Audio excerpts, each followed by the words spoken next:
우리는 저번 시간에 사도행전 8장 앞부분을 통해서 예루살렘에만 머물렀던 복음이 스데반의 순교를 계기로 교회에 큰 핍박이 일어나게 되고, 이로써 성도들이 유대와 사마리아 뿔뿔이 흩어지게 되는 그런 상황을 만나게 되면서, 그러나 흩어진 성도들은 떨어진 자리에서 여러 가지 어려움과 고난 가운데서도 변함없이 믿음을 지켰고, 또 변함없이 복음을 전하는 사명을 감당함으로 복음이 예루살렘에서 유대와 사마리아로 확산되어가는 하나님의 선한 역사는 이루어져 가더라 하는 걸 보면서, 고난 속에서도 하나님의 선하신 뜻은 그 속에 이루어진다는 걸 보면서, 고난 속에도 하나님의 뜻은 있다, 이런 말씀을 우리가 살펴봤습니다. 오늘 본문은 빌립 집사를 통해서 예루살렘에 예배하러 왔다가 유대교를 이제 섬겼던 사람이죠. 예루살렘에 예배하러 왔다가 본국으로 돌아가던 에디오파 네시가 예수님은 그리스도라는 사실에 대한 복음을 빌립을 통해서 듣고 침례를 받고 그리스도인이 돼서 본국에 돌아가는 내용이 실려있는 부분입니다. 오늘 내용은 한마디로 한 영혼이 어떻게 구원받게 되며, 또한 그를 통해서 복음의 또 다른 지역으로, 즉 사마리아 땅에서 아프리카 땅으로 어떻게 확산되어 가는지를 잘 보여주고 있는 내용이 되겠습니다. 10월달 우리가 영혼을 추수하는 일에 집중하고 10월을 보내봅시다. 거기에 초점을 우리가 맞춰서, 특별히 오늘 말씀은 어떻게 한 영혼이 구원받게 되는가, 어떻게, 어떤 과정을 통해서, 어떤 역사로, 이걸 잘 살펴보고 어떻게 예루살렘에서 땅끝 아프리카까지 복음이 확산되는 것인가, 이런 내용을 잘 살펴봄으로써 우리도 이렇게 해야겠구나 하는 그런 인도를 받고 깨닫는, 그래서 우리를 통해서 영혼이 구원받고 하나님 나라가 확장되는 역사가 있도록 하는 일에 쓰임받는 내 자신과 우리 교회가 되기를 축원합니다. 예수님의 죽음과 부활이 나를 위한 죽음이고 나를 위한 부활이라고 믿는 자에게는 죽음과 심판과 지옥으로부터 구원받고 영생을 누리도록 하셨다고 하는 것이 성경의 엄연한 증언입니다.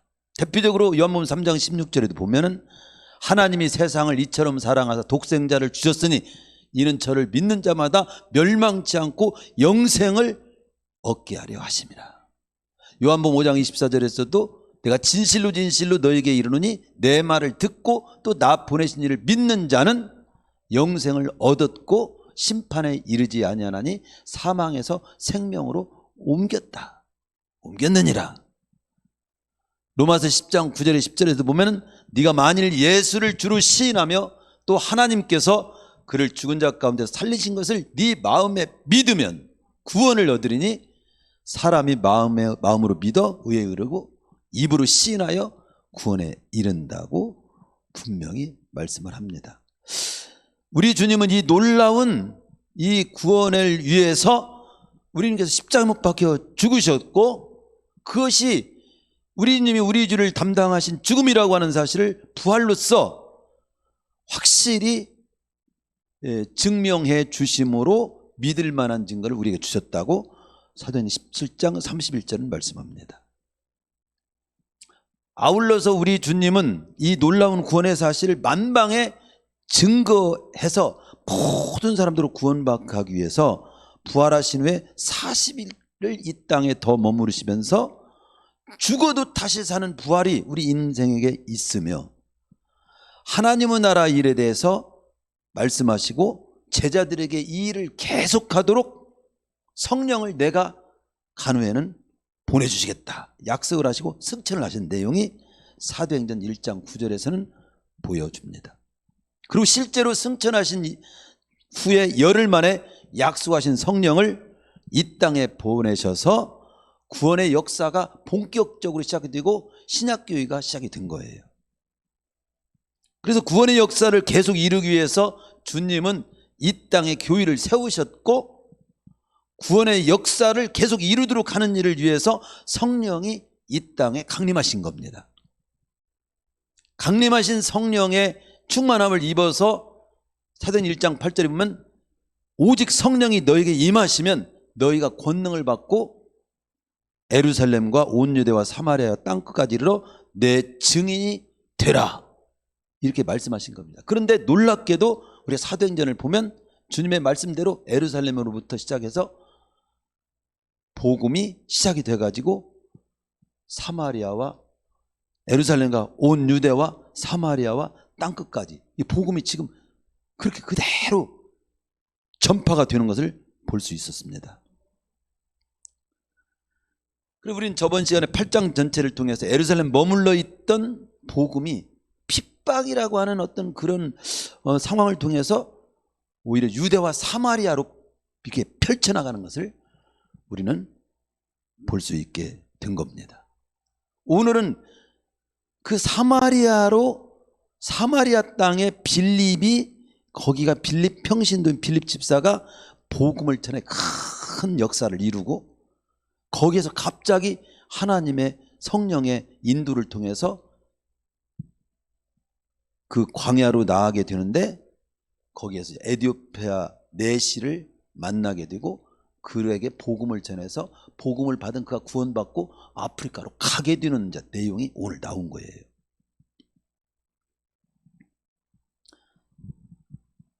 이 내용을 통해서 어떻게 구원의 역사가 일어난지를 잘 깨닫고 배울 수 있기를 축원합니다. 오늘 같이 나누는 첫 번째는 이 본문을 통해서 첫 번째 나눈 것은 이 모든 선한 역사, 이 선한 역사는 뭐냐면 한 영혼이 구원을 받게 되고 그 한 사람을 통해서 복음이 사마리아 땅에서 아프리카 땅으로 전해지게 되는 그 선한 역사를 이루는 일이 하나님, 즉 본문의 표현으로는 주의 사자로 표현되어 있습니다. 그리고 또 다른 표현은 성령께서 주도하시고 있더라는 겁니다. 이 첫 번째 이 본문을 통해서 발견하고 깨닫고 우리가 염두해야 될 사실이 바로 이걸 깨닫는 게 굉장히 중요한 거예요. 이 선한 역사는 즉 한 영혼이 구원받고 또 하나님 나라가 세워지고 교회가 든든히 서가고 하나님의 뜻이 이루어지는 이 역사는 누가 주도하냐? 주의 사자 하나님 성령께서 주도하시고 있더라는 겁니다. 하나님께서 주도하시더라는 겁니다. 성령께서 주도하시더라는 겁니다. 그만큼 이게 중요한 일이고 또 중요한 그 일을 누가 하냐? 하나님이 역사하시더라는 거예요. 성령이 역사하시더라는 겁니다. 본문을 보십시오. 거기 보면은 8장에 보면은 주의 사자라는 말로 시작이 됩니다. 8장 26절을 보십시오. 주의 사자가 빌립에게 말하여 이르되 그렇게 나와요. 주의 사자가 벌써 등장하는 거예요. 주의 사자라는 말로 시작되어 주의 영이 이끌어 간지라로 끝납니다. 39절 물이 올라와서 물에서 침례를 이제 주게 되고 주의 영이 빌립을 이끌어 간지라. 주의 사자라는 말로 시작해서 주의 영이 이끌어 간지라로 그 내용이 맞춰지고 있는 걸 볼 수 있어요. 이건 주의 사자, 그러니까 이 주의 사자는 곧 주의 영, 성령을 의미하는 똑같은 의미로 우리는 볼 수 있는 거죠. 한마디로 성령으로 시작하여 성령으로 한 영혼이 구원되는 역사가 맞춰지고 있다는 겁니다. 26절 주의 사자가 빌립에게 말하여 이르되 라는 이런 표현들이 29절에서도 성령이 빌립더러 이르시되 이런 내용. 그래서 주의 사자는 성령을 의미함을 알 수 있습니다. 우리가 여기서 놓쳐서는 안 되는 중요한 내용이 뭐예요? 지금 되어지는 모든 일들이, 즉 한 영혼이 구원받고 그리고 또 그가 구원받는 일, 그리고 하나님 나라가 확장되어 가는 일, 이런 모든 일들이 배후에서 역사하시는 성령에 의해서 진행되고 있다는 사실을 깨닫는 거, 이게 굉장히 중요한 거예요. 핸드폰 다 놓으세요. 다 집어넣고 끄세요. 좋은 말로 할 때 넣으시고 말씀을 잘 들으시기 바랍니다. 주의 사자가 빌립더러 가로되 성령이 빌립더러 이르시되 주의 영이 빌립을 이끌어간지라. 그렇습니다. 한 영혼이 구원되고 복음이 전파되는 일의 배후에는 성령께서 역사하시고 있다는 사실입니다. 이 시간 말씀을 선포하는 제 뒤에 성령이 지금 역사하고 있음을 여러분 똑똑히 보시기를 바랍니다. 저도 성령께 지금 붙들려서 말씀을 전하고 있음을 느끼고 있어요. 우리는 이 사실을 깨닫기 전에는 여러분이 전도를 잘할 수 없어요. 교회를 바로 섬길 수 없어요. 주님의 뜻을 잘 이룰 수 없어요. 내가 하려고 해서는 안 됩니다. 성령을 앞세워야 되는 거예요. 성령을. 그리고 성령이 또 역사하심을 뒤에서 도와주심을 믿어야 돼요. 뭐 성경에 우리는 이 복음 전파뿐만 아니라 하나님의 나라가 확장되는 것뿐만 아니라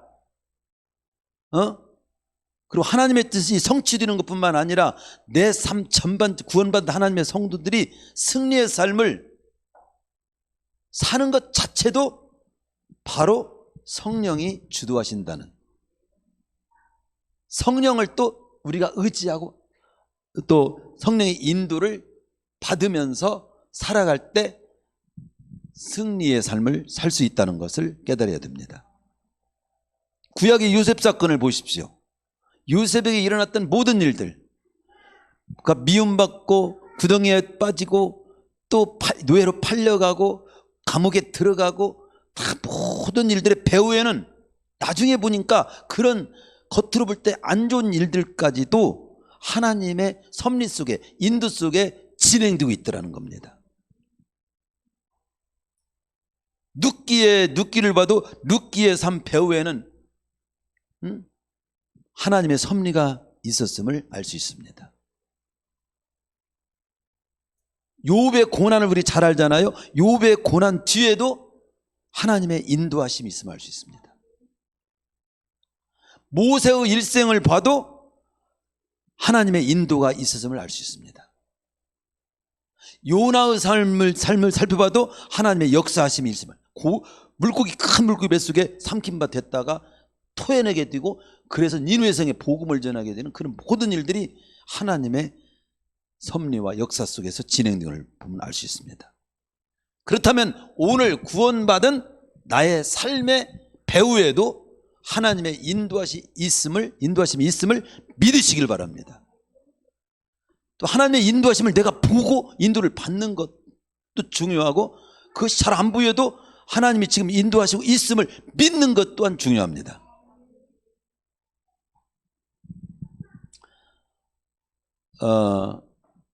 마태복음 10장 29절에 보면 참새 2마리가 한 아사론에 팔리는 내용을 우리 주님께서 말씀하시면서 참새 2마리가 한 아사론에 팔리는 거예요. 한 아사론. 2마리가. 한 마리는 덤으로 주는 어떤 그런 뉘앙스가 들어있어요. 그런데 덤으로 팔리는 보잘것없는 참새 한 마리까지도 그렇게 나옵니다. 그러나 너희 아버지께서 허락하지 아니하시면 그 하나도 땅에 떨어지지 아니하리라. 하물며 30절에 보면 너희에게는 머리털까지 세신 바 되었나니 두려워하지 말라. 너희는 많은 참새보다도 더 귀하다. 천하보다도 더 귀하게 우리를 생각하시는데, 우리를 갖다가 구원받고 그리고 하나님의 뜻을 따라 사는 우리를 한번 그렇게 해놓고 내동댕이 쳐놓고 나 몰라라 하고 계시는 분이 아니십니다.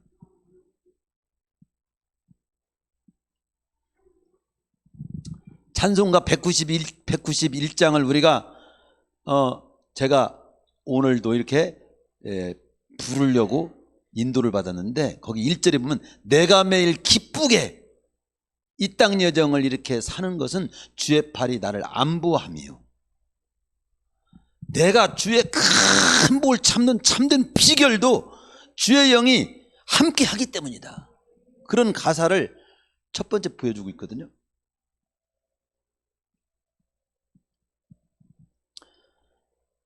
나의 갈 길 다 가도록 누가 인도하시니? 예수님 인도하시, 성령이 인도하시고 그의 사랑 어찌 큰지 말로 할 수 없도다. 성령 감화 인도받은 영혼 하늘나라 갈 때 영영 부를 나의 찬송 고백을 예수 인도하셨다고 고백하게 될 거다. 또 고백하며 살으라. 이런 내용이 384장에도 가사로 쓰여져 있습니다. 오늘 우리가 여기 본문을 통해서 중요한 거 뭘 깨달아야 돼요? 한 영혼이 구원받고 교회가 서고 하나님의 뜻이 이루어지는 것은 바로 성령께서 주도하시고 있더라. 이걸 깨달아야 되는 겁니다. 그렇다면 두 번째, 우리가 놓쳐서는 안 되는 두 번째 내용은 뭐냐면 성령께서 주도하시고 인도하시고 감화하시고 감동하시고 역사하신다면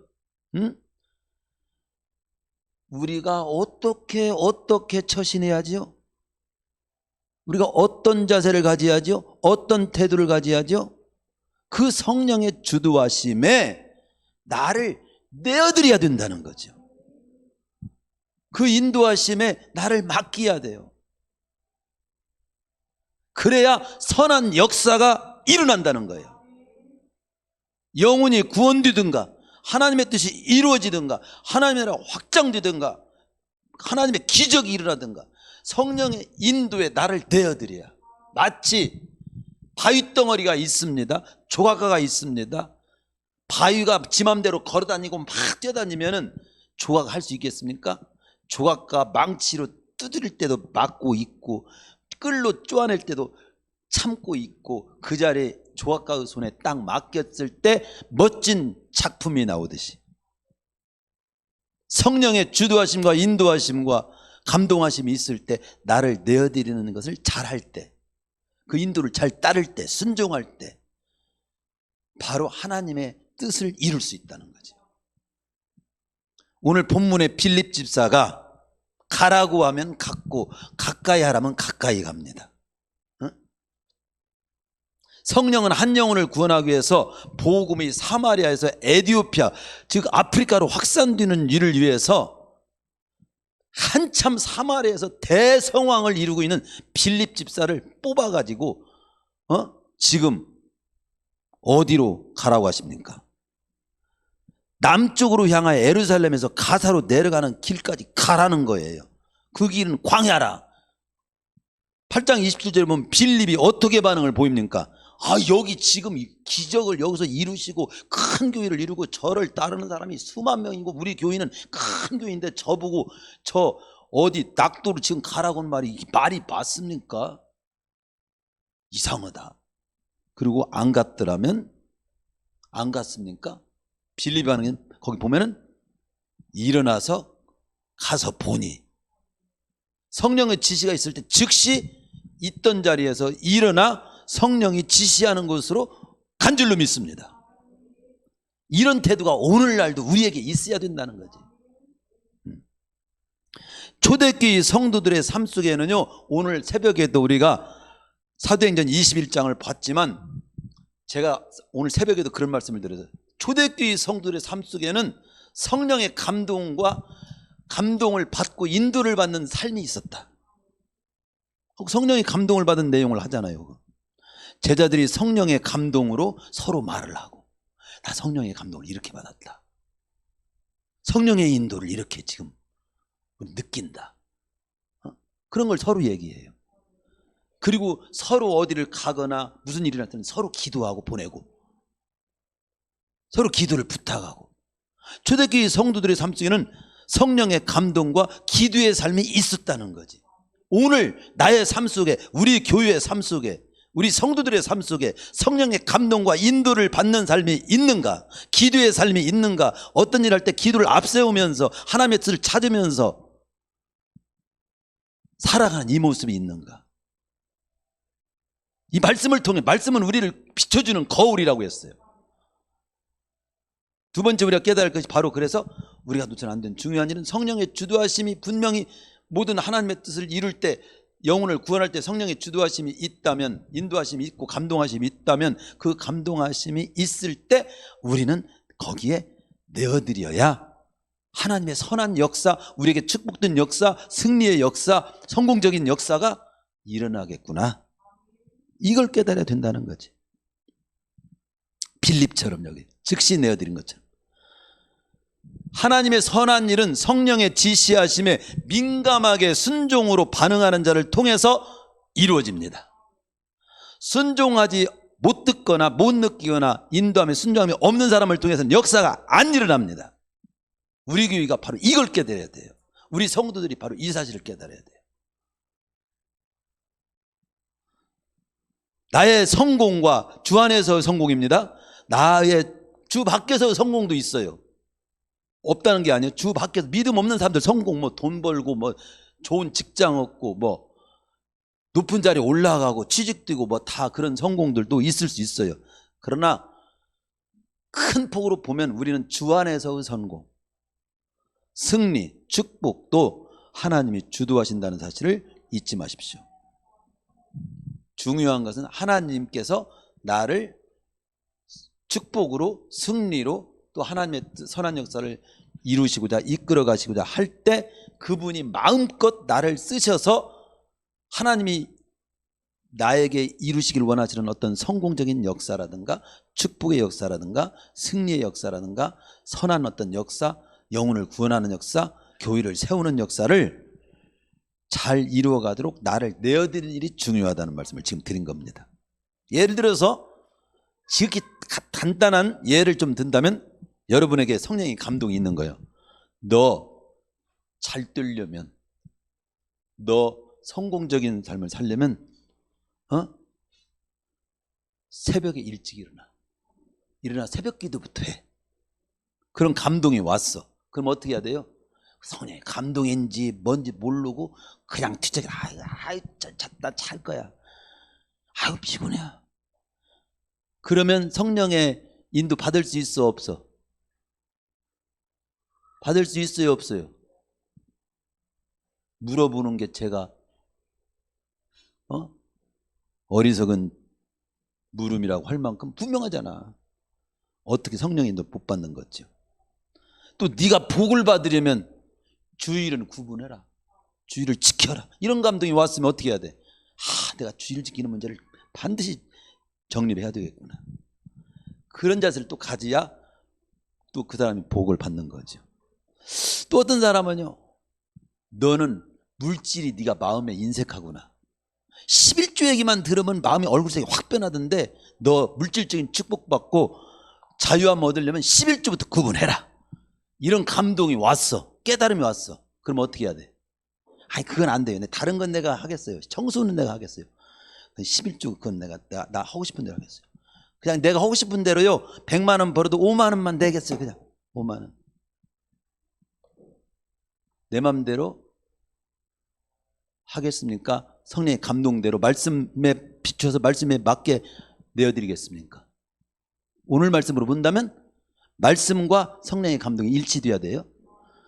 그거에 나를 내어드려야 진짜 복을 받는 거죠. 승리하는 거죠. 항상 기도로 주님과 상의하면서 모든 일을 신중히 풀어갔던 링컨이라는 분은 그런 말 했습니다. 하나님이 나와 함께 하지 않음을 걱정하지 마. 그것은 하나님이 언제나 함께 하시려고, 해주려고 아주 그렇게 다 준비가 됐어. 중요한 건 내가 하나님과 함께하고 있는가를 생각해야 돼. 이 말의 무슨 의미가 뭡니까? 하나님은 언제나 나와 함께 해주실 준비가 뭐요? 돼 있으신 분이라는 거예요. 마태복음 28장 20절에서도 내가 세상 끝날까지 너희와 항상 함께 있으리라. 그 한마디만으로도 충분해요. 문제는 내가 하나님이 함께 할 일을 지금 하고 있느냐는 것이 중요하고, 또 더 중요한 구체적으로는 하나님께서 함께 하실 수 있도록 내어드릴 실력이나 태도가 준비되어 있느냐는 겁니다. 있느냐는 게 중요합니다. 비가 하늘에서 그냥 폭우가 막 쏟아져도 그릇을 갖다가 엎어놓으면 한 방울이라도 담을 수 있어요, 없어요? 못 받아요. 준비된 그릇이 있어야 쏟아줄 때 받을 수 있지. 쏟아 부을 때. 너무 단순한 원리잖아. 빌립, 그는 성령에 이끌려서 사는 사람이었어요. 그리스도인은 성령에 이끌려 사는 사람들이어야 합니다. 대표적으로 구약의 큰 역사를 이루고 하나님께 쓰임받은 다윗은 어떤 인물이라고 할 때 하나님의 신에 크게 감동된 사람이라고 나와. 창세기 41장 38절에 보면은 요셉도 그렇게 나와요. 하나님의 신에 감동된 사람, 우리가 어찌 이런 찾을 수가 있으리요. 그래서 그가 총리가 되잖아요. 사도행전 16장 13절에서 이날 이후로 다윗이 여호와의 영에게 크게 감동되니라.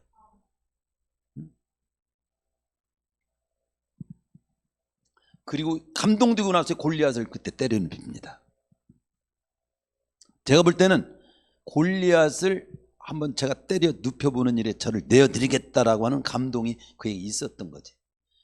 근데 그 감동이 없었더라면 나서지도 못하고 그런 일을 이룰 수 없었지 않았나, 이런 생각을 해보게 됩니다.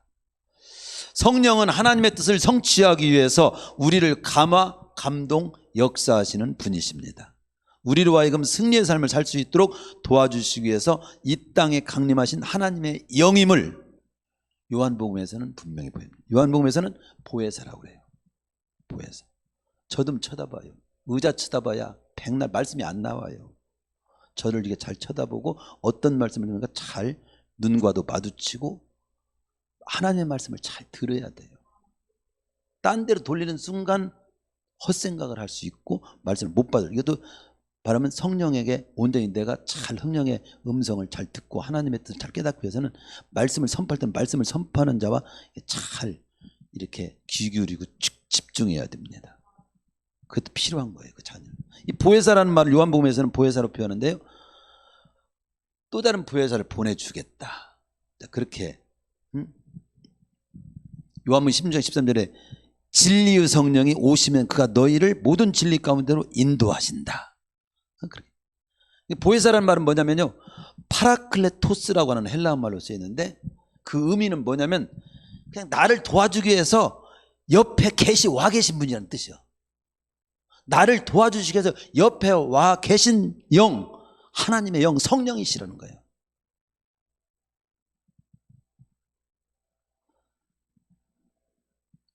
따라서 하나님의 뜻을 성취하기 위해서는 나를 도와주기 옆에 와 계신 그 성령에 물어보고 그 감동과 인도를 받아야 되지요.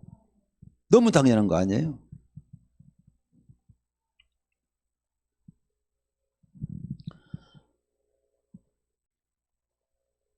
우리 그리스도인이 성령에 이끌려 살기 위해서는 때로는 자신의 사사로운 계획이나 욕심도 내려놓아야 할 때가 있음을 기억해야 됩니다. 어떤 건 내려놔.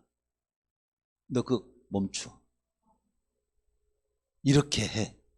그렇게 강력히 역사할 때가 있습니다. 여기 빌립 같은 경우를 보십시오.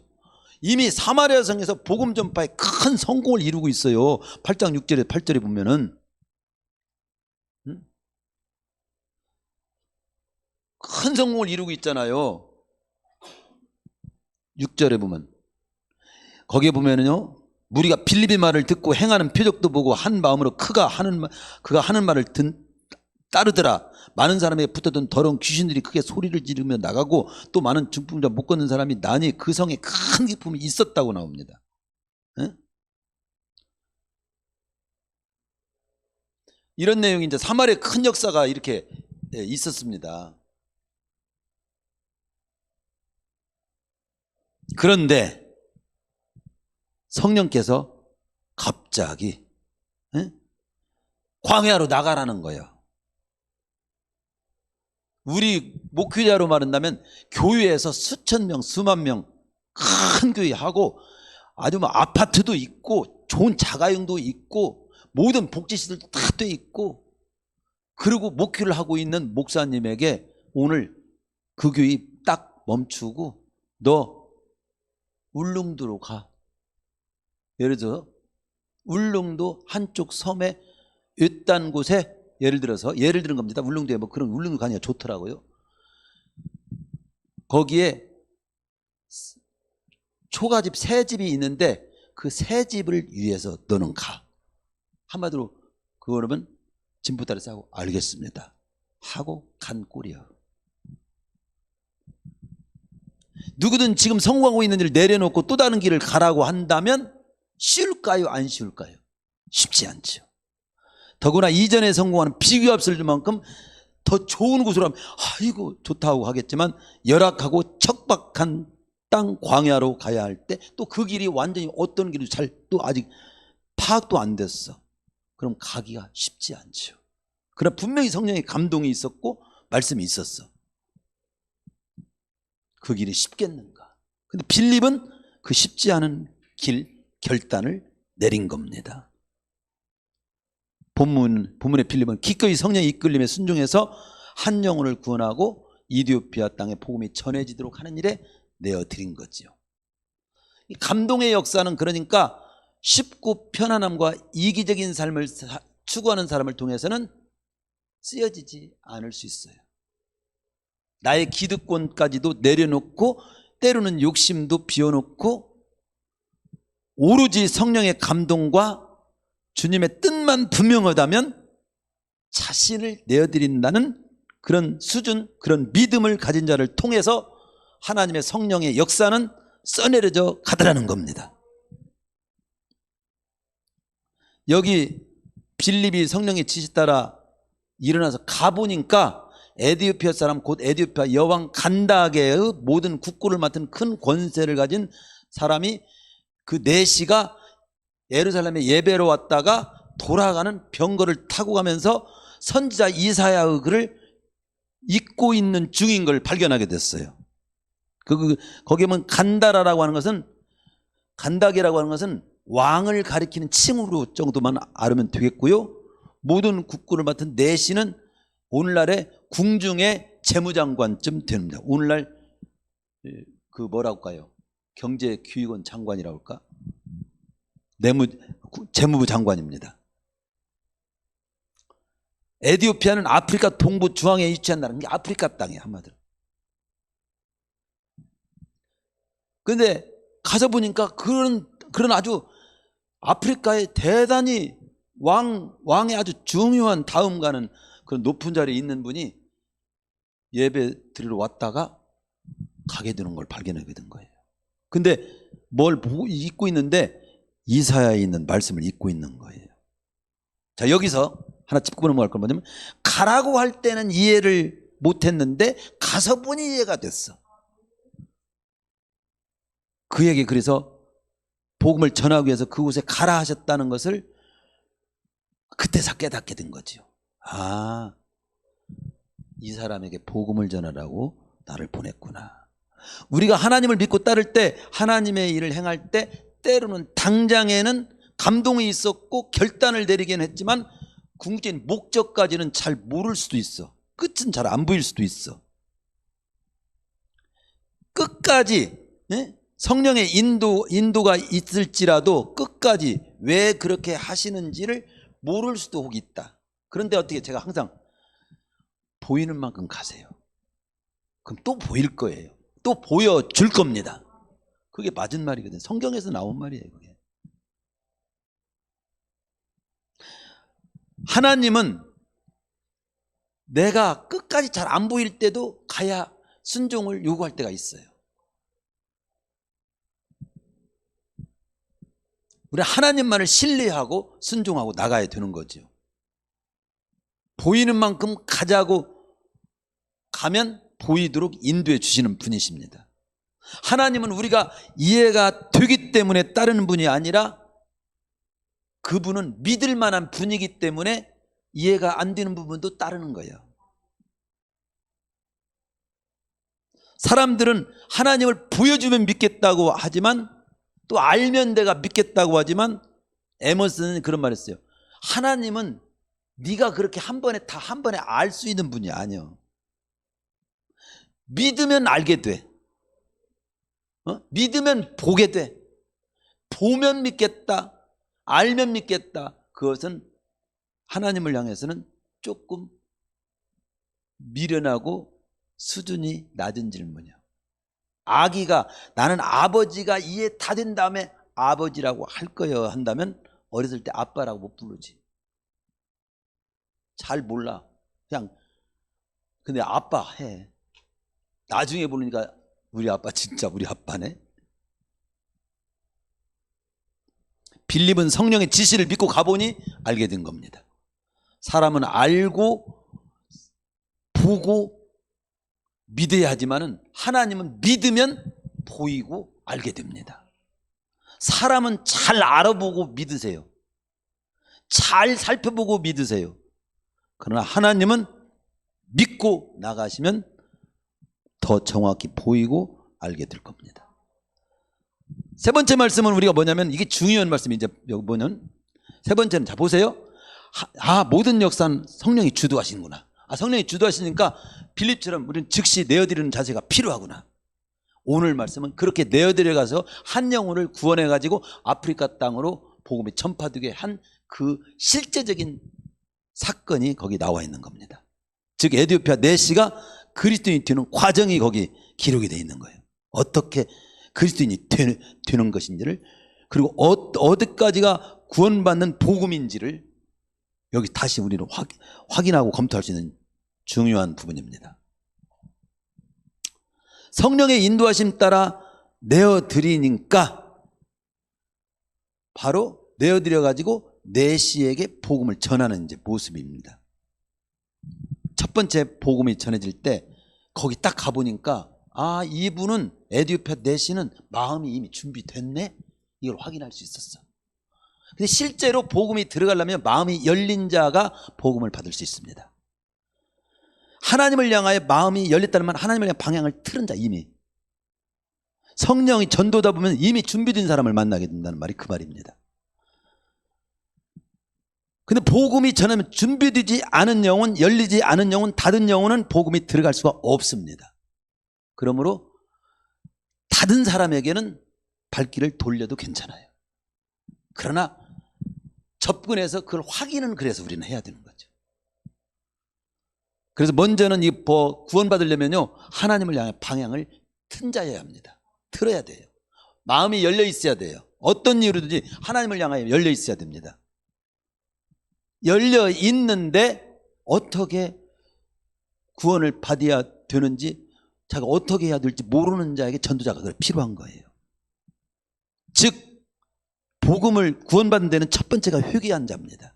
마음이 열린 자, 돌이킨 자, 하나님을 위해 방향을 튼 작업이 첫 번째 작업입니다.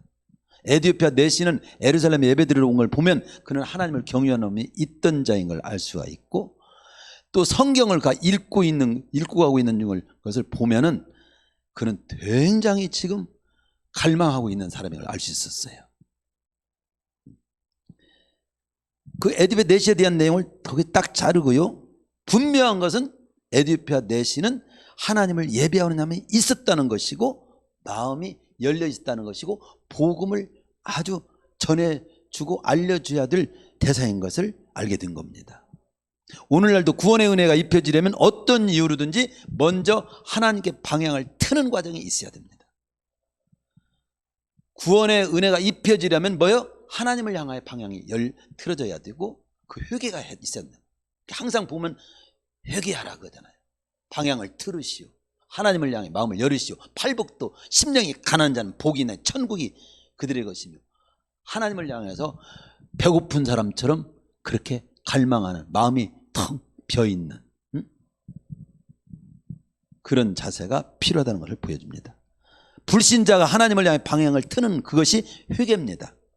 여러분들은 하나님을 향해 방향을 틀었습니까? 아직도 여기 앉아 있어도 안 틀었다고 그러면 볼 수 없어요. 여기 앉아 있는 거의 여러분은 다 틀은 줄로 믿습니다. 우리가 복음 전도할 때 이 사람의 방향을, 그러니까 틀은 자를 만나게도 되고 마음이 이미 준비된 자를 만나게 되고 안 틀은 자를 열리도록 먼저 그 작업을 해야 된다는 것도 깨달아야 된다는 거죠. 마음을 먼저 하나님을 향해, 교회에 대해서, 하나님에 대해서 이렇게 열리도록 여러분이 도와줘야 되는 거죠. 왜 그렇습니까? 그게 1차가 뭐냐? 아담과 하와가 타락할 때 하나님을 등졌잖아. 그래서 죄인이 됐잖아. 그러니까 이제 다시 회복될 때는 하나님을 향하여 열려야지. 그게 아주 기본 원칙이요. 구원의 은총을 타락할 때 하나님을 등져서 죄인이 됐다면 구원의 은총을 입으려면 하나님을 향하여 마음을 틀어야 합니다. 어떤 이유로든지 교회에 가고 싶은 마음, 이거 굉장히 중요한 마음입니다. 어떤 이유로든지 먼저 믿은 우리 불신 식구나 친구나 지인이 있거들랑 마음만큼이라도 교회로 좀 틀어놔봐. 지금 못 나오더라도 하나님을 향해 마음을 좀 열어놔봐. 내가 언제든지 나갈게. 그건 이미 지금 준비되고 있는 중입니다. 그런데 아주 그냥 그 소리만 들어도 소름이 끼칠 만큼 얼굴색이 싹 사라지고 입을 탁 하고 마음 닫는 사람은 아직 열리지 않은 사람이고, 그 사람이 열릴 때까지 기도해야 될 사람이죠. 식구 가운데도 그런 사람이 있죠. 내 자식이라도 그래요. 내 남편이라도 그렇고 내 시어머니라도 그렇고 내 며느리라도 그런 사람이 있습니다. 그런데 중요한 것은 뭐예요? 하나님을 향해 방향을 트는 거, 마음을 여는 거, 또 열도록 도와주는 거, 이게 굉장히 중요하구나. 두 번째는 거기 8장 31절에 보면 이제 말씀을 듣고 가서 접근하지요. 지금 뭘 읽고 있습니까? 8장 31절에 보면 이사야 글을 읽는 것을 듣고 말하되 그 읽는 것을 당신 깨닫고 이해가 됩니까? 그러니까 31절 이렇게 말합니다. 대답하되 지도해 주는 사람이 없으니 어찌 제가 깨닫겠습니까? 그래요? 그럼 제가 좀 도와드릴까요? 옆에 앉게 됩니다. 바로 예수 그리스도가 구주인 것. 마음이 열렸지만 어떻게 구원받는지 이걸 잘 바른 사람은 몰라요. 예수님이 그리스도인지, 석가모니가 그리스도인지, 공자가 그리스도인지를 몰라요. 천하인간의 구원 얻을 만한 이름은 예수님밖에 없습니다. 이것을 너무 단순한 거지만 이 사실을 알지 못하는 사람이 수두룩합니다. 그 이사야에 있는 말씀을 중심으로 해가서 거기서부터 시작해가지고 예수님이 그리스도라는 사실을 이 빌립이 다 설명해주고 인도를 해주는 거예요. 전도자가 그래서 필요한 겁니다. 예수 그리스도가 구주인 걸 깨닫고 믿고 영접하는 일을 도와주는 거. 이 빌립같이 지도해주는 이가 필요한 거예요. 전도자는 땅을 지도해주는 거예요. 하나님을 향한 마음에 교회도 가고 싶고, 교회 가고 싶은 사람이 있는데도 우리가 지금 찾지 않고 두드리지 않고 우리가 전도를 잃지 안 하기 때문에 그들 못 오는 사람이 이 가손 땅에 있고 대전 땅에 있고 이 나라에 많다 이 말이죠. 땅끝까지 지금 많다 이거죠. 우리는 지도해 주는 이로 이미 하나님께서 쓰시고자 하는 거죠. 지도해 주는 이 주님이 그리스도심을 알도록 도와주는 이가 이분에게 없었던 겁니다. 먼저 믿은 우리 그리스도인들은 모두 이런 지도해 주는, 마음이 열렸지만 복음을 이렇게 잘 알려주는, 이 지도해 주는 그런 빌립이 되어야 됩니다. 우리 교회가 120명의 말씀 영역자가 바로 그런 데서 나온 목표입니다. 70명의 복음전도자가 되자, 이 말은 꼭 70명만 복음전도자가 되라는 말이 아닙니다. 그런 단순히 70명을 그냥 복음전도자 되자 이것이 아니에요. 그건 상징적인 숫자예요. 70명의 복음전도자가 되고, 그리고 그들에게 복음을 이렇게 잘 전해주고, 그리고 전해준 사람을 스스로 설 수 있도록 양육하는 사람 120명이 또 세워지고, 120명만 하라는 것이 아니잖아요. 또 성경에 120문도가 있고 70명의 전도 파송할 때 그 상징적인 그 숫자를 그렇게 이름을 우리가 대서 우리는 그렇게 목표를 세운 거잖아요. 자기 식구가, 애인이, 친구가, 함께 사업하는 동료가 그리스도인 되기를 그토록 원하지만 도와줄 수가 없다면 얼마나 안타까운 일입니까?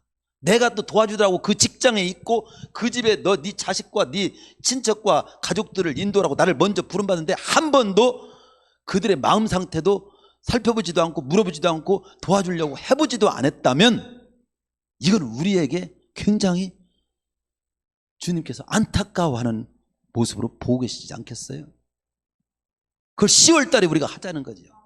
특별히 그동안 못한 걸 이번에는 이제 진짜 마음을 한번 두들겨 보고 그들에게 도와줄 일이 뭐가 있는가를, 복음으로서 도와줄 일이 있는가를 살펴보고 접근해야 된다는 거죠.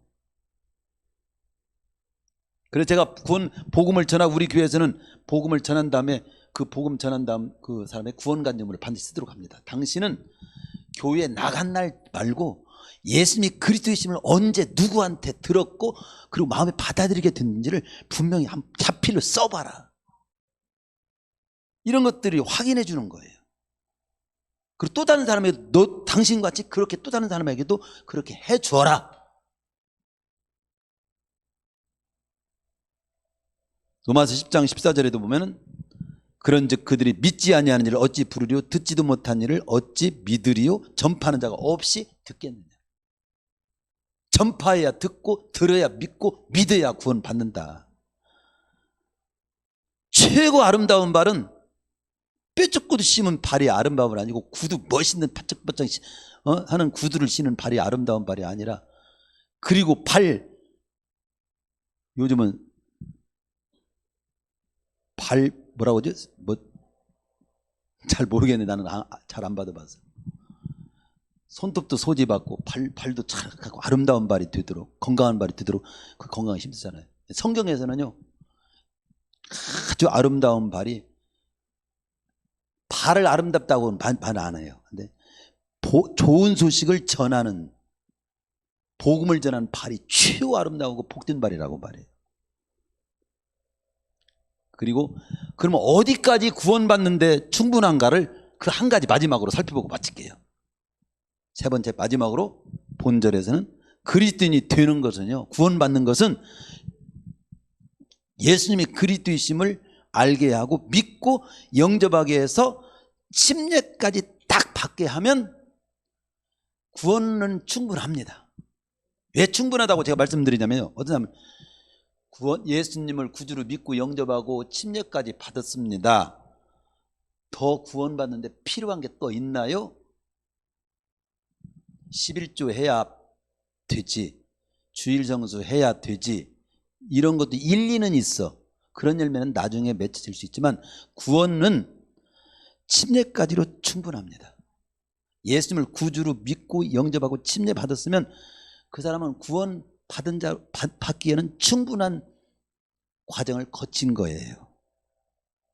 6절에 보면 그렇게 나옵니다. 길을 가다가 물 있는 곳에 이르되 내시가 말을 합니다.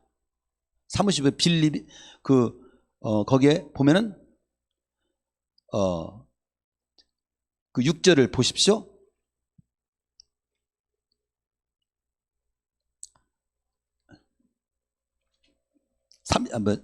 6절이 아니고 몇 절입니까? 36절. 길을 가다가 물 있는 곳에 이르러 그 내시가 말하되 보라 물이 있으니 내가 침례를 받음에 무슨 거리낌이 있느냐. 그러니까 없음이라고 나옵니다.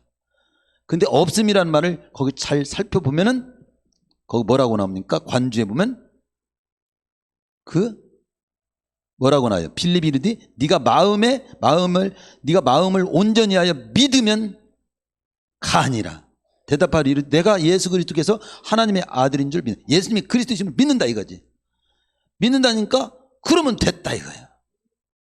예? 이에 명하여 수레를 멈추고 빌립과 내시가 둘 다 물에 내려가서 빌립이 침례를 베풉니다. 그리고 둘이 물에서 올라올 때 주의 영이 성령이 빌립을 이끌어서 다른 데로 옮겨갔다고 나와요. 다른 데로 빌립이 거기서 끝나고 사라진 거예요. 그러니까 내시에게 한 일이 뭐예요?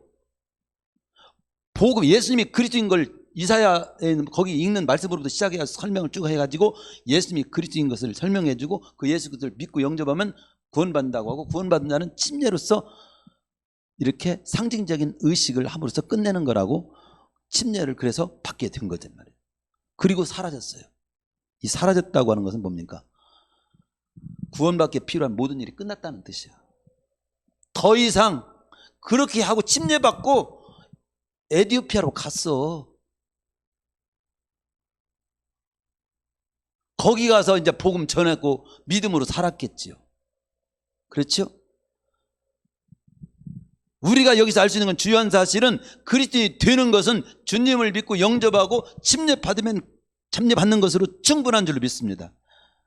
침례는 왜 받습니까? 예수님을 그리스도로 믿고 영접했다는 표로 받는 거예요. 주님과 함께 죽고 주님과 함께 산다는, 내 지옥 갈 나는 죽었고 천국 갈 나로서 새롭게 이제 삶이 시작이 됐다는 표현으로 침례를 받는 거죠. 어떤 면에서는 침례 전 예수님을 그리스도로 진정으로 믿고 영접한 것으로 구원은 충분합니다. 그 다음 나머지 성장은 그 다음이에요. 11조를 낸다든가 주의를 지킨다든가 구원받는 성숙한 삶을 산다든가 인격이 변화된다든가 이런 것들은 그 다음입니다. 구원은 예수님을 그리스도로 믿고 영접하는 것으로 충분합니다. 많은 사람들이 그것으로 과연 충분할까요? 이게 의심인 거죠. 성령이 이것으로 충분하지 않으면 여기서 저 빌립을 더 머물게 했을 거예요. 탁 사라지게 한 겁니다. 떠나게 한 거죠. 호련히 다른 거 이끌어갔다고 나오는 겁니다. 마지막 한 가지 결론은 그겁니다. 사도행전 8장 전체를 통해서 우리에게 들려주는 메시지 하나는 뭐냐면, 이제 예수 믿고 침례 받은 자는 구원받은 자로서 이제 홀로 설 수 있는 단계까지 있어서 홀로 신앙생활을 할 수 있는 자가 돼야 된다는 거지. 이게 예루살렘에서는 성도들이 사도들을 의지한 신앙생활을 했습니다.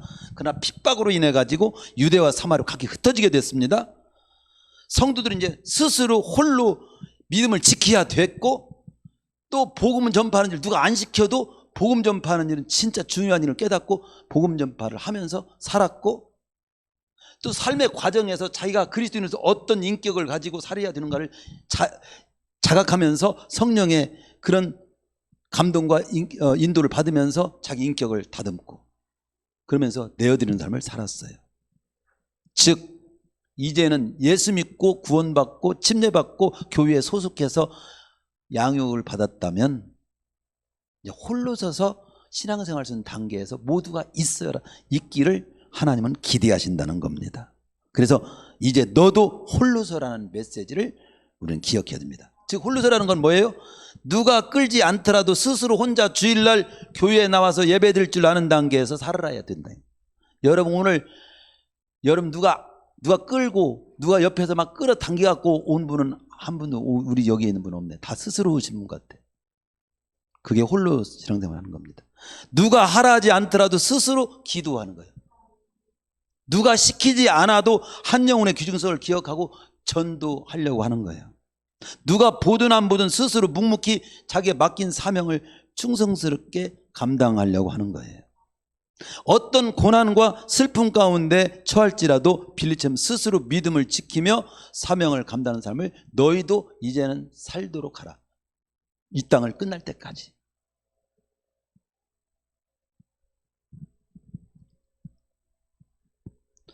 하나님은 우리 성도 한 사람 한 사람이 홀로 설 수 있는 자들이 되도록 하기 위해서 때로는 평안한 환경을 확 뒤집어 놓을 수도 있습니다. 의존하던 환경을 흩어버리기도 하시고 흔들려 보기도 하십니다. 예루살렘에 머물렀던 성도를 흩으셨듯이. 이걸 다른 말로 표현하면 사방을 둘러봐도 의지할 곳이라고는 단 한 군데도 없는 상황을 만날 때 나로 하여금 강하게 훈련을 해가지고 홀로 서도록 훈련시키기 위해서 이 상황을 허락했구나라고 깨달을 수도 있어요. 신명기 32장 11절 이하에 보면 독수리가 자기 새끼가 독립하여 날 때가 됐는데도 보금자리에 웅크려 앉아있으면 둥우리를 막 흔들어가지고 어지럽고 부숴가지고 보금자리에서 내쫓는다고 나옵니다. 하물며 독수리도 자기 새끼를 독립시켜가지고 스스로 살 수 있도록 하시는데, 하나님께서 구원받는 하나님 백성이 험난한 세상에서 스스로 예배도 드리고 스스로 기도도 하고 스스로 전도도 하고 스스로 자기 맡긴 사명도 감당하면서 살기를 원할까요? 원하지 않을까요? 원한다는 거지. 나를 단련해가지고 정금같이 단련해서 환경을 통해서, 사람을 통해서, 여러 가지 부딪히는 일 통해서 나를 단련하고, 그렇게 해서 홀로 서서 아름답고 멋지게 남은 생애를 살 수 있기를 기대하시는 하나님, 그 기대하시는 하나님 앞에 기대에 어긋남이 없이 우리 성도님들이 홀로 서기를 할 수 있는 우리 모든 성도님들이 되시기를 축원합니다.